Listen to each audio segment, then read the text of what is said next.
Hello everyone, কেমন আছেন আপনারা সবাই? আজকের দিনটা আমার কাছে খুব স্পেশাল। আজকে সকাল থেকেই আমার স্পেশালিটির শুরু হয়েছে।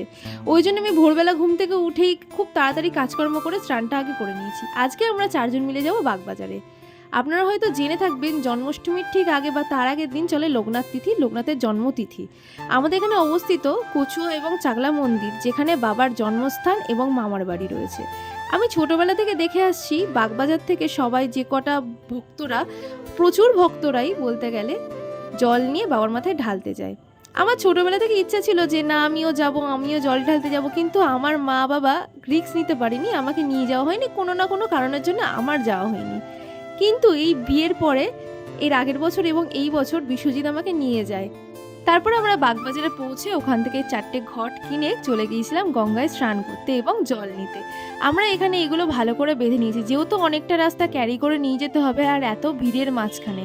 আর এই দেখুন বাঘগুলো, খুব সুন্দর সুন্দর বাঘ এরা তৈরি করে, আর এই বাঘগুলো প্রচুর ভারী। যখন এখানে পিতলের ঘড়া যখন রাখা হয় বা জল নিয়ে রাখা হয় তখন এগুলো প্রচুর ভারী হয়ে যায়, প্রচুর কষ্ট হয়।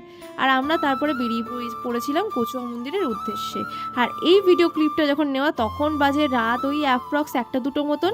আমার অতটাই খেয়াল নেই, কিন্তু আমি আন্দাজ করে বললাম। আর এইটা আমরা বসেছিলাম, জায়গাটা হচ্ছে বারাসাতে চাপাটালির ওখানে। আমরা অনেকটা রাস্তা চলে এসেছিলাম, তারপরে এসে একটু রেস্ট নিচ্ছিলাম।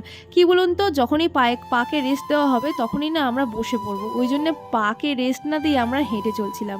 আর আমরা চলেও এসেছিলাম বাড়ির কাছে।